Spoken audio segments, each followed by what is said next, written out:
There's a land they warned me not to enter, a place painted in fear by those who've never walked its streets. But what if the truth is the opposite? The headlines have told you a story of faces and whispers, a world of women and the secrets that bind them. And yes, that story is real, but it's only the beginning. Because this is Pakistan, where beauty and control walk hand in hand, and where every smile hides a law older than memory. They said this land was frozen in time, that its traditions were iron walls, unbroken and unbreakable. And yet on a dusty highway lined with trucks dressed in color louder than the desert sun, a woman grips a steering wheel like a weapon.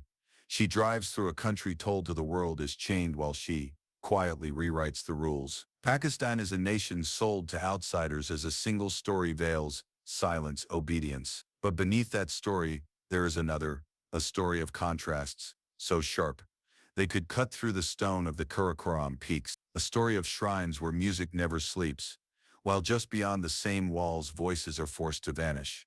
Here marriage is sacred, and still in certain valleys, love writes its own laws in the dark. Here the call to prayer floats like silk through the night air, while a hidden underground hums with beats no one dares admit they dance to. 15 realities, each one is more unexpected than the last. Realities that pull back the curtain on a land where hospitality is fierce enough to feed a stranger with the last grain of rice. And yet in the same breath, traditions can hold a daughter's dreams hostage. This isn't Pakistan in the headline. This is a world that slips between shadows and sunlight, a world where a mosque of mirrors scatters 1,000 reflections, each one asking the same question: who holds the truth? And somewhere in the north, beyond roads that cling to cliffs like fragile ribbons, there's a place that refuses to be written about, a valley so remote, so untouched, that even time seems afraid to cross its borders. What happens there changes everything you thought you knew. Because every second from here unravels a myth. Number 1, the mountains that swallowed time. They call it the land where giants sleep. The road doesn't rise, it disappears. Stone by stone, curve by curve, it surrenders to the mountains. Beyond Gilgit the air thins, signals vanish, and with them so do assumptions. What remains is silence, a silence so thick it feels like the valley itself is holding its breath. Hunza, a name that has lived through Persian tongues, Silk Road traders, and Tibetan prayers, long before maps bothered to mark it. Here the sky presses low, not out of threat but intimacy. The clouds do not float, they lean, and beneath them peaks tear through the heavens. The Pasu cones, jagged and symmetrical, rising like the broken crown of the earth. They do not welcome, they do not reject. They simply exist with a patience only glaciers understand. Each gust of wind here feels like it carries memory, not the kind written down but the kind etched into stone and bone. The air tastes of melted snow and apricot wood, the kind that burns slowly, the kind that knows how to wait. In Hunza, waiting is not weakness, it's wisdom. Because everything here moves at a pace the rest of the world forgot. A girl braids her hair before dawn beside her grandmother, using a mirror cracked at the corner. The grandmother doesn't rush her, because the sun too takes its time rising here, and when it does it paints the cliffs gold, not for spectacle but for memory. Stories pass quietly in these parts, spoken not with urgency but with the rhythm of mountains that have seen everything and reacted to nothing. It is said the people of Hunza live longer. Some call it myth, others call it luck, but perhaps it's neither. Perhaps it is simply alignment of land, of labor, of living close enough to the earth to understand its language. A language that says, don't hurry, don't shout, live as if your breath belongs to something older than you. And yet it is not only stone that holds the secrets here. There are traditions too quiet for most to notice. In certain households, decisions flow upward, not downward. A woman sits at the hearth, and what she says becomes law, not in defiance, but in respect. Land divided without paperwork, marriages approved without declarations, disputes settled with a glance from eyes that have watched 3 generations rise beneath the same walnut tree. No banners, no protests, just power. Practiced like matriarchs are not photographed, but their presence bends entire communities gently, like wind bending grass. It is not the kind of story one finds in travel guides. It does not shout, it does not explain itself. It simply continues, because it always has. As dusk approaches, smoke curls from chimneys that lean sideways in the wind. The smell of lentils and melted butter drifts across the valley. Footsteps crunch on gravel paths that twist through apricot orchards gone bare in winter. Children laugh, Elders listen, and above them all the mountains remain unchanged, unimpressed by time, unshaken by names, silent guardians of a rhythm too old to disrupt. In Hunza, history is not in books. It walks beside the goats. It stares from the eyes of wrinkled women who remember before memory began. And while the outside world measures time in hours, in emails, in traffic and transactions, here time is measured in snowfall, in when the river freezes and when it lets go, in when the stars appear and when they don't. But further south, where valleys flatten and dust replaces snow, something changes. The silence fractures into color. The air begins to hum, and rolling out of that hum come machines that are more than just vehicles. They are moving canvases, voices on wheels, stitched with poetry and rebellion. Number 2, the silence of the Kalash. In the shadows of the Hindu Kush, a forgotten people dance. The path narrows until wheels give up, and only footsteps remain. To the west, cliffs loom. To the east, a stream whispers down ancient rock, unhurried. The Kalash valleys lie hidden between folds of the Hindu Kush like pages pressed too tightly to open. Here time is carved in wood. Balconies lean over cobbled alleys, held up by beams darkened from centuries of mountain air and wood smoke. Windows stare back like eyes that have seen too much and told too little. The wind carries music, not from speakers or radios, but from breath flutes carved by hand, played in harmony with silence. And below the sound of the stream and the flutes, laughter rises, children barefoot in the dust, skirts flying, hands painted with berries. The Kalash, one of the last pagan tribes of the Hindu Kush, celebrate not with spectacle but with presence. Every ritual, every chant, every gesture, rooted in a cosmology the world left behind. They speak a language no one else speaks. They pray to gods no one else remembers, and they dance like the earth depends on it. The festivals come with no warning, just rhythm. One moment the valley is still, the next it pulses with color. Amber beads rattle against embroidered vests. Bells stitched into dresses sing with each step. No stage, no audience, only circles of movement, patterned like the constellations they once named. But not all stories stay sacred forever. Outside these valleys, asphalt stretches longer each year. Phone towers climb higher. Concrete grows where memory once lived. And inside something fractured. In a small school with peeling paint, a Kalash girl copies English letters onto a board scratched thin from use. She speaks them softly, uncertain of their shape in her mouth. She dreams of the city, of light that doesn't go out at night, of shoes that don't wear thin before winter. But outside her mother stirs goat milk into a wooden churn, humming the song her grandmother hummed. She does not speak of leaving, she speaks of staying alive. The girl looks to the horizon with questions. The mother looks to the past with instruction. Between them a silence louder than any chant. Some say the Kalash are fading, that fewer children are born in ritual, that fewer boys carry the beads, that the gods are called less often, and heard even less. But inside the valleys they do not say this aloud, because here extinction is not a prophecy. It's a quiet tension held in every festival, every fire, every girl who wants both roots and wings. And as the night falls and the firelight throws shadows against the walnut trees, an elder sings a chant that echoes down the slope, not for the crowd, not for history, but for those who still listen in the dark. Not everyone here wants to stay invisible. Some want more than remember. And just beyond the valleys, along a road where engines hum and metal glows under the sun, another kind of rebellion is already rolling, because not all resistance lives in silence. Some thunder down highways, covered in color, driven by women who refuse to wait for permission. Number 3, Women of the Truck Art Highway. Every color tells a rebellion. They call it the GT Road Grand Trunk, an artery older than memory itself, stretching from Karachi to Lahore. Its spine runs through centuries, through empires and markets, through dust storms and revolutions. But today it sings a different song. It hums in chrome and diesel in the thunder of 18 wheels. And it dances in color, not just red or green, but marigold, sapphire, neon pink, mustard yellow. And not just color poetry, verses in Urdu curling across bumpers, eyes of beloved actresses painted above windshields, tigers mid-pounce, doves mid-flight, peacocks frozen in perfect bloom. These are trucks, but not as the world knows them. In Pakistan they are moving temples, rolling rebellion. Each one, a canvas stitched with memory, honor, defiance. And for decades, the stories told on their panels came from the hands of men. Fathers, sons, painters who sleep beneath their work, who know which brushstroke hides a heartbreak, which hue honors a lost brother. But now, on roads once ruled by silence, another story begins. A truck pulls into a rest stop. Its mirrors shimmer with tassels, its cabin wrapped in velvet and lace. The door opens, not to reveal a beard or turban, but bangles. A woman steps down from the cabin, not a passenger, the driver, her scarf tied behind her neck, her hands calloused, her eyes unafraid. Her name is Menaz.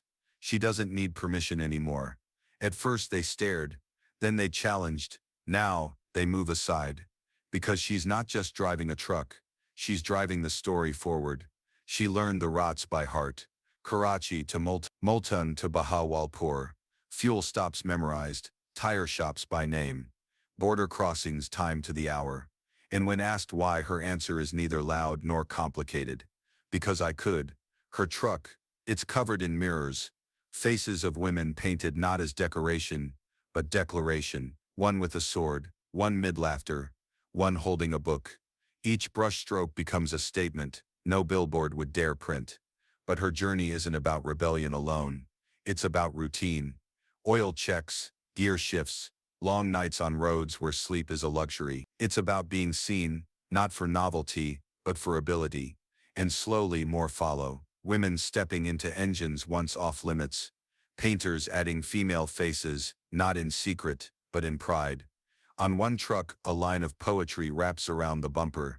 She who steers writes the path, no approval asked, none required. The highway doesn't apologize, neither do they.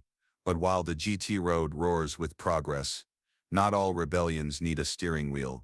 Because in kitchens just a few towns away, another war waits, quieter, hotter, invisible to traffic cameras. It doesn't run on diesel, it runs on expectation. And inside, another kind of resistance is cooking. Number 4, the hidden matriarchs of Gilgit. Where the strongest hands don't carry weapons but water. The trail begins at the edge of Gilgit's silence, where concrete gives way to stone, and the air sharpens like a blade dipped in snow. There are no roads here, only intentions. And every step upwards is a bargain struck between breath and altitude. In these high-altitude villages, the wind carries more than cold. It carries stories folded in scarves, packed between bricks, washed into riverbeds by women whose names are never written down, yet whose hands hold the fabric of the village together. They do not speak often, but everything around them listens. In the shadows of the Karakoram, beyond the edge of visibility, they haul water before sunrise, not in buckets, but in rhythm. From glacier-fed springs, they move in lines, barefoot, balanced, coordinated without work. Each vessel they carry is heavier than it looks, filled not just with water but memory. The men go to the cities, to the army, to trade. But when they leave, it is these women who remain, planting, repairing, mediating, sustaining. Here, a decision is not made until the oldest woman has nodded. Her silence is not absence, it is judgment. And once she speaks, no one argues.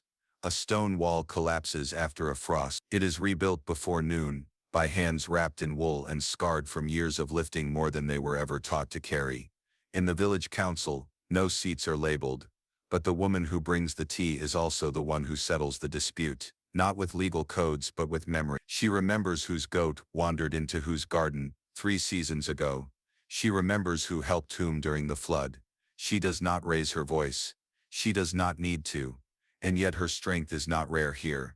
It is multiplied by the woman who teaches arithmetic in a one-room schoolhouse with no roof, by the girl who climbs terraces with firewood stacked taller than her shoulders, by the grandmother who instructs by glance, not lecture.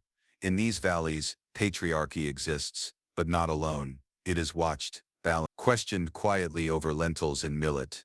The power here isn't broadcast, it is absorbed, it moves like groundwater. It supports without seeking applause. When winter arrives, it is these women who close the shutters, who preserve who remember the landslides, and prepare for the next. Power, in the cities, wears noise. Here it wears patience. But the silence is not sleep. It is study, calculation, memory passed, not through books, but through present. A girl observes her mother, wrapped thread through beads, each color with a meaning, not just jewelry, but map and message. Symbols of birth, of mourning, of unity, stitched by fingers that remember famine and festival. No headlines come here, no photographs linger, but the decisions made in these kitchens ripple down mountains. And still it is easy to miss. Easy to overlook quiet strength when noise is mistaken for leadership. But strength does not always enter with a raised voice. Sometimes it arrives with a bowl of rice, a look that says, no, a silence that means, enough. And while these valleys hold their customs close, beyond the hills where horns replace flutes, and footsteps are lost in crowds, another kind of power rises, because not all strength waits quietly.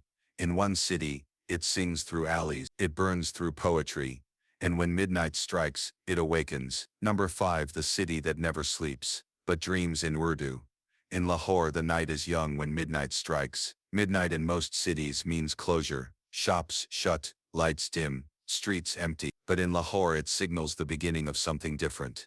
Not just nightlife, but a rhythm that belongs entirely to the night itself. On the surface there's noise, cars honking through narrow lanes, the clang of pans against hot oil, the steam from chai rising like smoke, signals in every direction. Lahore's food streets, like Gowal Mandi and Lakshmi Chowk, don't wind down, they accelerate. Hawkers shout out orders, in a blur of Punjabi and Urdu. Chicken tikka sizzles on grills, bread is slapped into tandoors, and pulled out seconds before burning. There are no menus, just the smell of everything at once.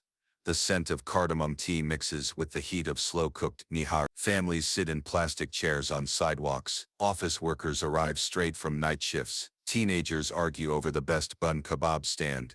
And on a corner, under a broken streetlight, an old man sharpens a blade that hasn't seen rest in 40 years. Nothing here waits for daylight. But just 2 streets away the noise gives way to something quieter. A narrow alley opens into an old courtyard. The walls are cracked, but the space is full. Men sit cross-legged in the glow of a single bulb. There's no camera, no microphones, only a harmonium and a voice. The man singing is blind. He wears white, simple clothing, and his eyes never rise to meet the crowd, but the way his voice carries makes it clear.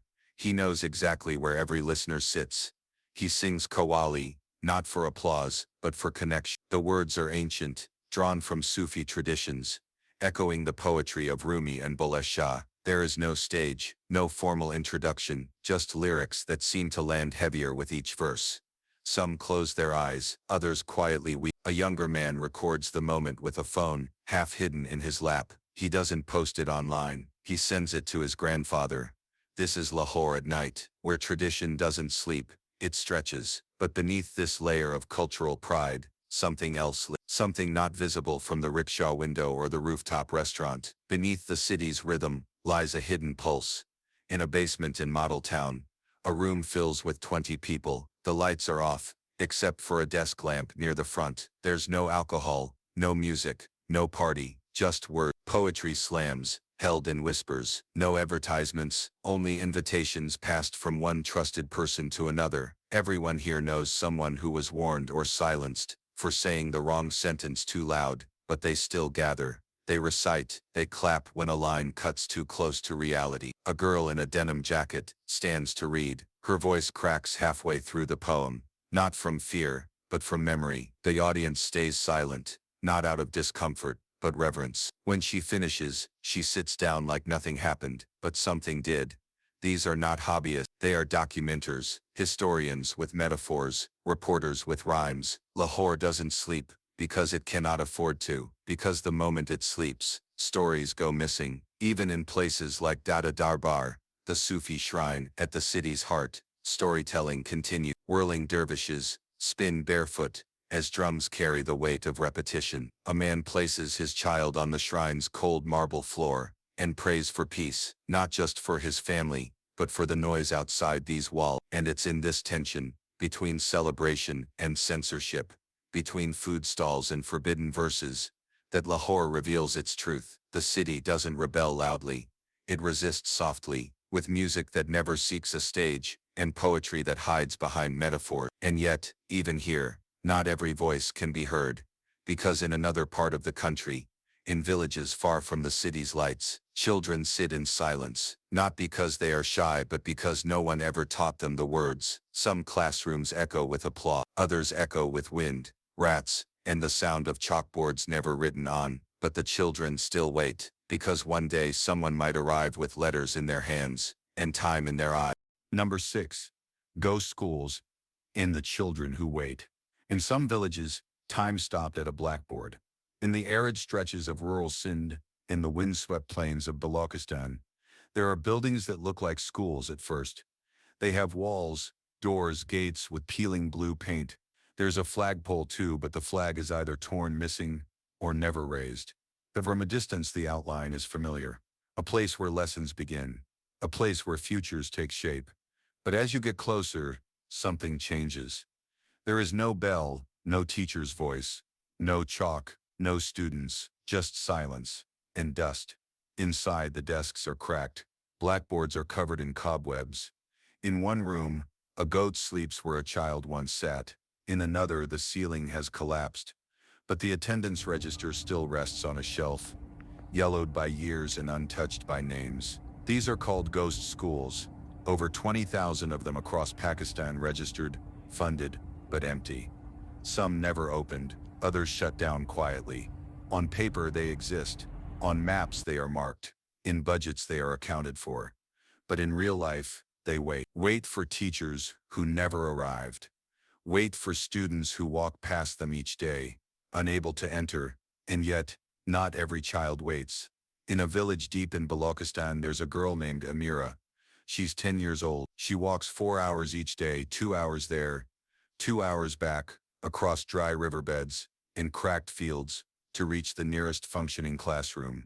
She doesn't complain. She doesn't have time to. Her uniform is 2 years old. Her sandals are stitched with thread. She carries no bag, just a notebook tied with ribbon and a pencil wrapped in plastic so it doesn't get wet if it rains. Her teacher teaches all ages, 6-year-olds and 14-year-olds in the same room. There is no electricity. The windows are holes in the wall. But Amira's eyes do not leave the board, not once. Because every letter she learns might change what comes next. When asked what she wants to become, she doesn't hesitate. A teacher. She doesn't say it as a dream. She says it like a duty. Because if she returns to her village and teaches, even 5 children, it would be 5 more than today. In another village, an old man guards a locked classroom. He has no salary, no official title, but each morning, he opens the rusted gate and waits. He says, if someone comes one day, they shouldn't find the place empty. These are not stories from the past. They are happening now. Every day a teacher doesn't arrive.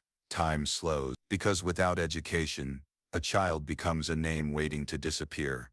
A mind filled with questions, but no language to ask them. Some regions have tried to revive the schools. Some communities hold classes in courtyards, under trees, in mosques, in barns. They teach without pay. They learn without books. Because even without a classroom, the desire to learn doesn't vanish. But desire alone cannot fix a broken system. And while some ghost schools fall quietly into disrepair, others are used for something else entirely, as storage sheds, as political offices, as empty buildings waiting for nothing in particular. Still, there are children who wait, not because they expect change, but because they believe they deserve it. But far from these villages, in another desert, where silence wears a different face, there are ghosts who do arrive on time, who wear uniforms, who march, and who speak only when commanded. And in their silence is a story that never reaches the news. Number 7. The soldiers who don't speak. There's a war that never makes the headlines. In parts of Pakistan, war is not always announced. There are no flashing news tickers, no formal declaration. But if you listen closely in the regions of Balochistan and Khyber Pakhtunkhwa, you can hear it, in the distance, in the quiet, a silence that isn't peaceful, more like the kind left behind after something loud has ended. It starts with the sound of boots, uniform, checkpoints that appear overnight, villages that go quiet by dusk. Not out of choice, but caution. There are soldiers stationed here. Some are barely out of their teens. Others have spent half their lives in these outposts. They sleep in bunkers carved into hills. They They eat from metal tin. They write letters on lined paper but rarely send them. Their task is rarely clear to outsiders. Protect the road, hold the line, wait. Sometimes they search vehicles, sometimes they help rebuild a clinic, but most of the time, they just wait. And in that waiting, memories begin to pile up. Ask any village elder and he'll tell you, every boy from this valley knows someone who went to the army, not always because he wanted to, often because it was the only job available, the only future promised with a salary and a uniform. But what happens after? There's a man in Darabog. He returned from active duty 12 years ago. He walks to the tea shop every morning, sits alone, drinks his tea and leaves. He doesn't talk about the war. He doesn't raise his voice. He doesn't sleep much either. His neighbors say he used to be louder before his third deployment. Now, he watches the trees outside his home as if waiting for something that won't come. PTSD is a term not often used here, not because it doesn't exist, but because no one teaches you how to name it. Veterans return home with medals, but also with noise in their heads they can't explain. They avoid loud music. They flinch at fireworks. They forget birthdays but remember the exact minute. A convoy exploded 10 years ago, and there's no system waiting to support them. No mental health counselors in the rural base camps. No public therapy programs in their languages. Just silence. A silence that spreads. In the border towns, locals have learned how to read it. A father who starts to chain smoke. A brother who stares at the wall for hours. A friend who begins sleeping outside. And then there are the wives, the children, waiting to be greeted like before, but getting someone different in return. A father who now walks too fast, or too slow. A husband who yells at shadows, or says nothing for weeks. There are over 650,000 active military personnel in Pakistan, thousands more retired. Not all return broken, but many return altered, in a country where courage is defined by silence. Speaking about pain is seen as weakness, so they don't speak. Instead, they look for small ways to feel human again. One former officer in SWAT builds kites with local boys. He doesn't say much, but his hands are steady when folding paper. He says it reminds him of his childhood, before everything changed. Another veteran runs a roadside flower stall in Balochistan. He says he prefers plants. They don't ask questions, and still, for many the war hasn't ended. Not the kind with gunfire, but the one inside. A war that gets passed from father to son, not through stories but through silence. But even here, amid fatigue and memory, something unexpected happened. In one remote garrison, a soldier asked to be reassigned, not for injury but to teach. Today he runs a night class for children in his village. He doesn't speak about his service. He teaches mathematics. And in another mountain base, soldiers are planting trees where a blast once cratered the earth. Not for reforestation, just because it felt necessary. Because sometimes what war breaks, only quiet kindness can rebuild. But trauma doesn't vanish. It only hides better. Until one day, it has to be faced. And just a few kilometers away, in the middle of Karachi, faith is being rebuilt too. Not through sermons, but through glass. It's not a shrine you'd expect, not a symbol of grandeur, but every inch reflects the same question. What does it mean to believe, after everything? Number 8. A mosque made of mirrors. In the heart of chaos, someone dared to build peace with glass. Karachi is a city that never truly stops moving. It's loud, relentless, and always awake. Home to more than 20 million people, endless traffic, crowded alleyways, and a skyline that never quite settles. In one of its oldest neighborhoods, tucked between crumbling apartments, tangled electric wires, and uneven footpaths, there's a building most people walk past without noticing. From the outside it looks ordinary, a gate, a small dome, modest in size, unassuming. But inside, something unexpected begins. The walls shine, not with gold or paint, but with light. Tiny shards of mirror, thousands of them cover every surface. The ceiling, the arches, the columns, even the floors reflect you back. This is no ordinary mosque. It was inspired by the architecture of Shah Chirag in Iran, but built here, quietly, by local hands. No major funding, no global spotlight, just faith, precision, and the vision most would have abandoned as impossible in a city like this. Each mirror was placed by hand, some as small as a fingernail, some shaped into stars, others left in simple squares. It took years, no shortcuts. The intention wasn't luxury, it was meaning. When the sun filters through the windows, the entire room glows, not from electricity but from reflection. Every worshiper, every visitor, every passerby becomes part of the light, because no matter where you stand, you're reflected 1,000 times over. The Imam doesn't speak of miracles, he speaks of maintenance. He explains how the mirrors crack during heat waves, how dust dulls them, how even fingerprints leave behind marks, but still,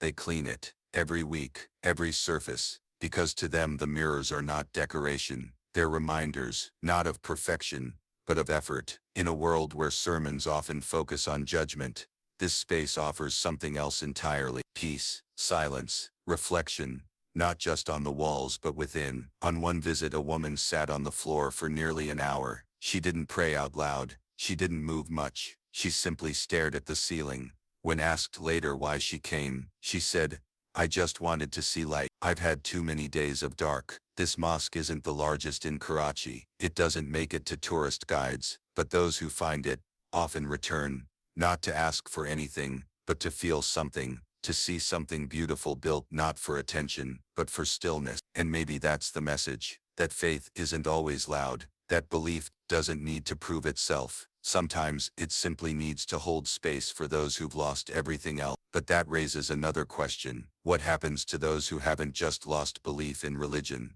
but in people? What happens when it's not faith in God that's shaken, but in humanity itself? And along the border of Lahore, where families once ate together, prayed together, and then watched each other disappear across a man-made line, that question still echoes, because for many, faith broke the day partition began. Number 9. The untold cost of partition. Partition. When a line was drawn, hearts broke on both sides. Near the outskirts of Lahore, there's a stretch of farmland where the crops still grow green, the wells still hum, and the air carries the smell of wet earth. But underneath a piece of this land is something deeper, something silent, a memory that refuses to age. Not far from here, an old man unlocks a wooden box each morning. Inside, wrapped in yellowing cloth, are three things: a coin from before 1947, a faded letter written in Hindi, and a train ticket that never got used. His name is Abdul Rahim. He is 90 years old, and he remembers everything. He remembers the day the train stopped coming, not because of mechanical failure, but because of what they started carrying. Before partition, this village sat quietly between rivers. Hindus, Sikhs, and Muslims lived not just side by side, but as one fabric. Children shared clay toys. Women borrowed spices from next door. During Basant, kites in every color flew over rooftops without borders. No one asked who prayed which way. Then came August of 1947. The British packed their bags, and in their place, a line appeared. That line would separate nations, but it didn't separate lives. Not in time. Overnight, neighbors were told they were enemies. Homes had to be abandoned. Entire families walked for days, some east, some west, not knowing what waited on the other side. Abdul was just a child then. He recalls running to the railway station with his father. They had heard the last train was arriving before curfew. They stood on tiptoes waiting. But the train did not stop. It passed slowly, and inside were not passengers, only silence and blood. That moment stayed with him for the next 70. In another village across the border, a woman kept her house key. Every Friday she held it during prayer, not because she planned to return, but because it was the last thing she had left of a home that no longer belonged to her. It was a human wound. Over 15 million people were uprooted. More than 1 million never made it to the other side. Some died in riots. Some vanished in the forests. Some were never found again. But the real tragedy was not just who died, but what was lost forever. Friendships. Customs passed down through centuries, now erased by fear and propaganda. Today, the villages near Lahore still whisper that history. There are Sikh temples that now serve as grain storage, old Hindu wells covered with cement, and in some homes, hand-painted tiles still bear Sanskrit inscriptions, untouched, unread, and slowly fading. A few miles from the Wagah border, there's a farmer who grows sugarcane on land His grandfather once shared with a Hindu trader. They used to sell their harvest together. Today the land is fenced, and the other half lies fallow, abandoned since night. But not all traces are buried. There are songs sung by the elders in a mixed dialect of Punjabi and Urdu, songs passed down from times when marriages happened across faiths, and differences were cultural, not political. In one school near Kasur, a teacher secretly teaches his students Gurmukhi script. It's not in the syllabus, but he says, if they can read it, maybe they'll understand what we used to be. The emotional cost of partition never made it into the official records. You won't find it in textbook, but you'll feel it if you walk slow enough through these fields, or listen long enough to the elders still living here. Every year on Independence Day, Abdul Rahim folds that unused ticket and places it on his prayer mat, not because he's bitter, but because it reminds him of the day his entire world was redrawn by people who never set foot in it. The line that split Pakistan and India was drawn in less than 5 weeks, but the healing, that may take centuries. In 2021, there was talk of restarting passenger trains across the border, not for commerce, not for show, but for people, for those who left something behind and want one last chance to return, even if just to see what remains. It's slow, it's political, but it's movement. And for those who've waited their entire lives, even the sound of steel being laid is something. Letters have started arriving again, some written by grandchildren to relatives they've never met, in languages they don't fully understand. There's a proposal to build a peace park near the border, a place where families from both sides can meet under neutral skies. And perhaps the most unexpected sight of all, 2 children, one in India, one in Pakistan, laughing across the barbed wire fence, playing a game of mirrored gestures. Because while history draws borders, childhood forgets them. But not far from here, another border is disappearing, not drawn by politics, but by nature itself. The Indus River once shaped empires and carved trade routes. Now it barely whispers, because in the far south, there's another line being erased, not by men, but by water. In the southern edge of Pakistan, where the land frays into sea and earth becomes salt, lies a landscape that once carried the heartbeat of a civilization. The Indus River Delta, once a lifeline, now a memory. The banks of this river once fed kings. It carved cities out of mud and memory. It watered the crops that fueled empires. And for thousands of years the people who lived along its edge never questioned whether the water would come. But today the story has changed. Stand by the shores now, and the silence is the first thing to notice. Not the peaceful kind, but the kind that feels like something is missing. The rush of water, once loud and fearless, has faded into a quiet trickle. The boats still float, but most don't move. Nets are cast but rarely filled. Near a small village in Thatta, an old fisherman shows his teenage son how to throw a net. He tells him where the fish used to gather, how the tides once signaled their return. The boy listens carefully, but his hands hesitate, because the only thing caught in their nets now is time. In the early mornings, a layer of mist hugs the delta, thin enough to walk through, thick enough to blur what's real and what's gone. Dead mangroves stand like statues, their roots exposed, cracking in the salt. Years ago, over 600,000 hectares of these forests lined the delta. They buffered storms, filtered air, and birthed countless species. Today, more than half have vanished. The culprit, saltwater intrusion. As upstream dams reduce the freshwater flow, the Arabian Sea creeps inland, bringing salt where life needs sweetness. Crops fail, wells spoil, livestock grow sick. The fields that once shimmered with rice now lay cracked under white crusts of salt. And the fish, entire species have disappeared from these waters. What remains are few, small, and barely enough to feed one family, let alone a village. In the town of Kadi Bunder, residents recall when they didn't need electricity. They had the river. It fed them, moved them, healed them. It was more than geography. It was a rhythm of life. Now that rhythm is broken. Children no longer learn to swim. Boats are being repurposed as firewood. And schools teach agriculture as history, not survival. In a local market, a woman stands beside a basket of dried fish. She's wrapped in a sun-bleached shawl, Her hands darkened from years under the sun.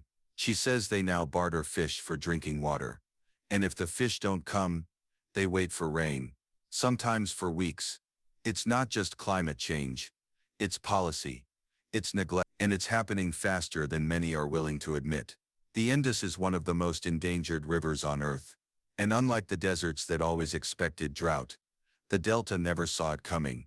And yet life still clings to this fading shore. Every evening, the fishermen gather near the broken dock, not to fish, but to share stories. They speak of water that ran deep, of storms that brought blessings, of animals that haven't been seen in years. Among them a man brings his young daughter. She listens quietly, watching the horizon. She's never seen the river her father describes, but she believes him, because every evening, he casts a net, not into water, but into memory. And somehow that's enough to keep coming back. But what happens when a river dies? Not with a flood, but with a whisper. What happens when nature no longer fights back? Because it has nothing left to give. In the Delta, it's not just the land that's disappearing. It's the memory of what was once possible. But this is not where the story ends. Because in the northern hills of Pakistan, a new force is building, raw, unpredictable, and even more unforgiving than water. It doesn't erode. It crashes on a road carved into the world's most dangerous mountains. Danger does not creep. It waits. They call it a highway, but every curve is a test. And what lies beyond the edge is something even stranger. The Karakoram highway doesn't forgive, but it remembers. It begins without warning. One moment you're on a paved road, passing vegetable stands, and school children walking home. The next the ground tilts. The guardrails vanish. The mountains tighten their grip. This is the Karakoram Highway, a road often described in numbers. The highest international highway in the world, rising over 4,693 meters, at the Kunjirab Pass. A path carved through the collision zone of tectonic plates. But no number explains what it feels like to drive it. Along its edge, gravity is a suggestion, not a guarantee. The journey begins in Islamabad, where modern traffic lights still blink against the morning fog. But they don't last. Soon the buildings thin out, and mountains take their place. As elevation climbs, so does the tension. The air gets thinner, the road narrower. On one side jagged cliffs, on the other vertical drops into the Indus River. There are no billboards here, only warning signs. Landslides, falling rocks. Road disappears without notice. Locals refer to it as the eighth wonder of the world. Not out of pride but because they still don't fully understand how it exists. Not through soft hills or flat land, but through one of the most dangerous mountain ranges on Earth. Thousands of workers, dozens of deaths. Some were buried alive by rock falls before they saw the first milestone. In Gilgit-Baltistan, the highway crosses into territories shaped more by geology than government. Here time slows down, and danger becomes a companion. A truck loaded with oranges stops abruptly near a bend. The driver steps out to check a crack that wasn't there yesterday. Beside him, another truck lies in pieces, pushed off the edge weeks earlier by a landslide. No one talks about it anymore. But despite the dangers, this road never sleeps. Colorful buses covered in poetry and chrome race past like carnival rides. They honk through fog, pass blind curves, and carry families, livestock and everything in between. And still tourists arrive. They come to witness the impossible, to watch snow touch desert, to feel cold winds rise out of hot plains, to cross a border where breath is rationed. At the Atabad Lake, an accidental marvel interrupts the path. In 2010, a massive landslide buried a village and blocked the Hunza River, forming a lake. Entire homes vanished, but something beautiful emerged. Now boats float over the roofs of forgotten homes, and children play where their parents once planted wheat. In the town of Passu, the highway coils beneath the Passu cones, sharp gray peaks shaped like blades. The silence is sharp too. No birds, no traffic, just the hum of wind, rubbing against rock. The elevation here is punishing, even for seasoned climbers. Altitude sickness can strike without notice. Shortness of breath, dizziness, nausea. But no one turns back, not without seeing the end. That end lies at the Kunjirab Pass, where the road meets the Chinese border. Here, amid freezing winds and checkpoint flags, a steel gate divides two worlds. But it's not the gate people remember. It's the road that twists through some of the most remote and spectacular landscapes on Earth. That takes 24 hours to drive, but a lifetime to forget. That has taken lives but given others purpose. It's not just a highway. It's a reminder that even in the harshest terrain, people find ways to connect. But what happens when a place so cut off from the world chooses to stay that way? Beyond these roads, beyond even the mountains, there's a town where time doesn't just slow, it stops. No signal, no schedule, no urgency, only the rhythm of melting ice and forgotten footsteps. Number 12.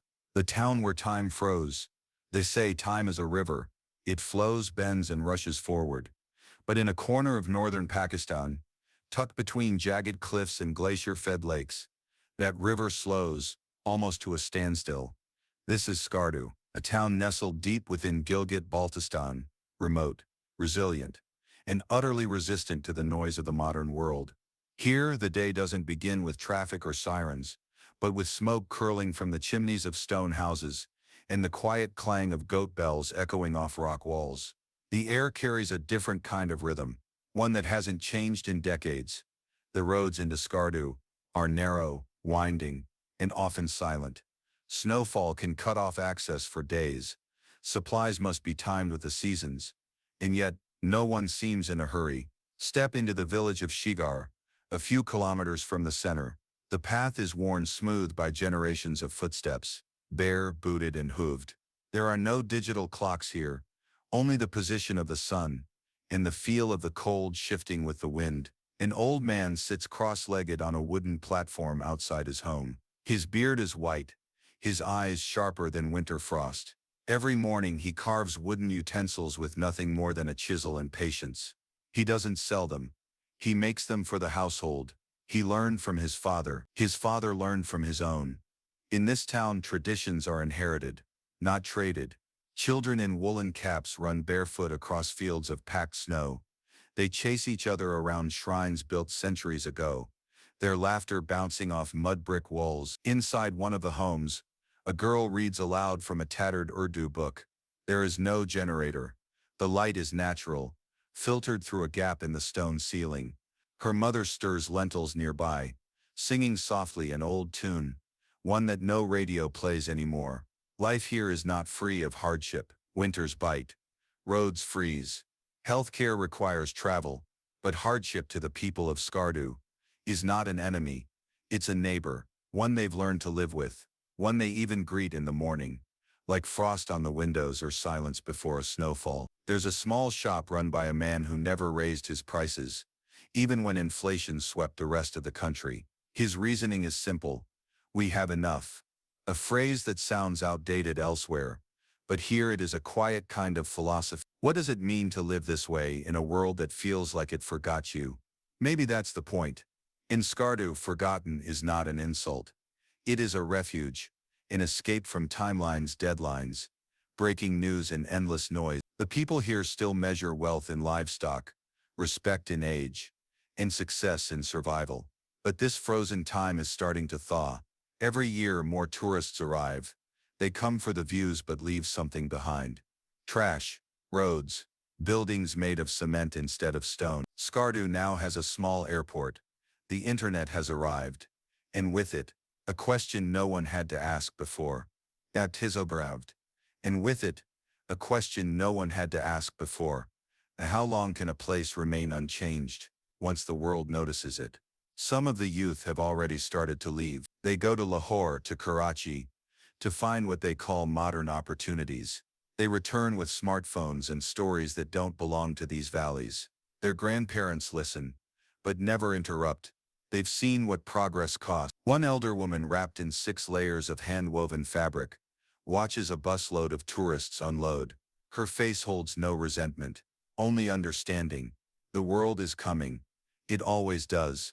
But behind her home, tucked under stones and brush, is a small wooden box. Inside are family journals, worn, ink faded, barely holding together. They tell stories of marriages arranged by moonlight, of cattle lost in floods, of songs sung in winter to keep sadness out. She keeps them there not because she's hiding them, but because she knows some things only live if they stay untouched. Skardu is not stuck in the past. It is choosing it. But for how much longer? Because down the mountains, another kind of story is unfolding, louder, bolder, and impossible to ignore. But some places refuse to be forgotten. Number 13. The rebellion of the artist. In a country where words can be watched, and silence is often safer than speech, there are those who still choose to speak. Not with megaphones, not on stages, but through color, texture, and ink. In the backstreets of Karachi and the alleys behind Islamabad's crowded markets, a quiet rebellion grows. Not on television, not in newspapers but on walls. A mural near Cedar shows a woman with her mouth stitched shut, but her eyes hold flame. A passerby glances at it for a second too long, then walks on. Nothing is said, but everything is understood. Graffiti here doesn't ask for permission. It doesn't beg to be liked. It only asks one thing, that you notice. Hidden under flyovers and behind peeling cinema posters, Pakistan's underground art scene is both a protest and a sanctuary. One artist sketches with a piece of charcoal, his only tool, on a concrete wall near Lakwatubad. It's a picture of a crow wearing a judge's wig. He signs it with a symbol, not a name, because names carry consequences. Censorship in Pakistan isn't just about what's shown. It's also about what's feared. Artists have learned to